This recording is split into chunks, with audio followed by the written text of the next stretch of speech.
વડોદરાના રાજવી પરિવારના ગણપતિને પાલખીમાં બિરાજમાન કરીને લક્ષ્મી વિલાસ પેલેસમાં સ્થાપના કરવામાં આવ્યા। વડોદરા સહિત દેશભરમાં આજથી ગણેશ મહોત્સવની પ્રારંભ થયો છે અને વડોદરામાં ગણપતિ ઉત્સવ માટે શહેરીજનોમાં વિશેષ લાગણી હોય છે। લક્ષ્મી વિલાસ પેલેસમાં બિરાજમાન શ્રીજીની પ્રતિમા વર્ષ 1939માં ચૌહાણ પરિવાર પાસે બનાવવામાં આવી હતી। 3 પેઢીથી પેલેસના આ ગણપતિની પ્રતિમાને બનાવનાર ચૌહાણ પરિવાર આજે પણ તેમની પહેલી પ્રતિમાના સંસ્મરણો યાદ કરે છે। ગણેશજીની મૂર્તિ બનાવવા માટે ચૌહાણ પરિવારને 3 મહિના પહેલા જ તૈયારીઓ કરવા માટે સૂચના અપાય છે અને ખાસ માટીમાંથી ગણેશજીની મૂર્તિ રાજવી પરિવાર માટે તૈયાર કરાય છે। શ્રીજીની પ્રતિમાનું વજન પણ 90 કિલો રાખવામાં આવ્યું અને શ્રીજીની ઊંચાઈ પણ રાજવી પરિવાર દ્વારા વર્ષોથી નક્કી કરેલ 36 ઇંચની રાખવામાં આવી।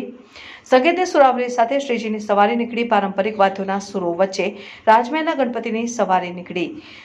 શ્રીજીની સવારી દરમિયાન આતશબાજી કરવામાં આવી। દરમિયાન ધાર્મિક વાતાવરણ સર્જાયું હતું અને શ્રીજીની પાલખી યાત્રામાં પરંપરા પ્રમાણે સલામી પણ આપવામાં આવી। પાલખીમાં બિરાજમાન શ્રીજીનું રાજમહેલમાં આગમન થયું। દરબાર હોલ ખાતે રાજપુરોહિત દ્વારા શાસ્ત્રોક્ત વિધિ પ્રમાણે શ્રીજીનું પૂજન અર્ચન કર્યું અને શ્રીજીની સ્થાપના કરી। આજે હા એક શુભ દિવસ છે અને બધા જ વડોદરાના વાસીઓને અમારા પરિવાર તરફથી હું બધાને એક શુભકામનાઓ મોકલું છું। આજે સારો દિવસ છે।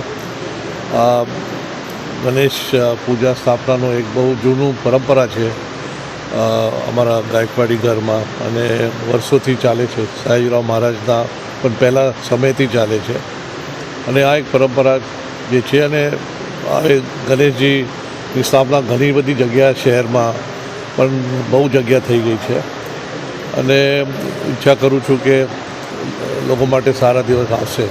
દર વર્ષે અમારા પેલેસ જે મેનેજમેન્ટ છે એ નિર્ણય કરશે દિવસો જોઈને, પણ દર વર્ષે જેવા પણ દર્શન માટે અમે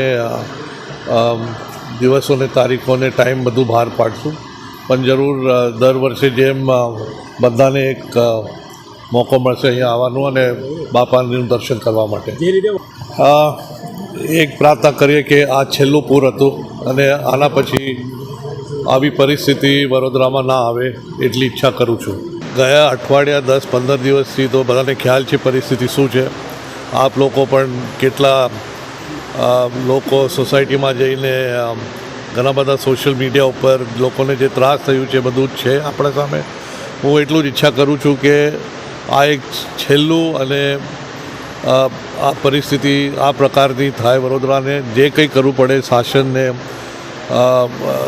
સ્ટેટના પ્રમુખે એ પગલાં લેવા પડશે કેમ કે આ પરિસ્થિતિ પાછી આવે એ સારું નથી ને આ આપણા શહેર માટે બહુ જ ખરાબ પરિસ્થિતિ છે। મને ખ્યાલ નથી જે કહેવાય છે કે આ એક મેનમેડ પરિસ્થિતિ છે અને મેનમેડ છે તો એનું સોલ્યુશન પણ મેનમેડ જ થવા જોઈએ એટલું માનું છું। આપણે કે કોઈ પણ એક પર્યાવરણ નેચર સામે આપણે કોઈ જીતી ના શકીએ કોઈ દિવસ। એ બધું રાખીને ટેકનોલોજી છે, આજે માહિતી છે, આ એટલી બધી આટલા પૂરોની માહિતી છે, જરૂર આનો એક નિકાલ થઈ શકે એવું માનું છું।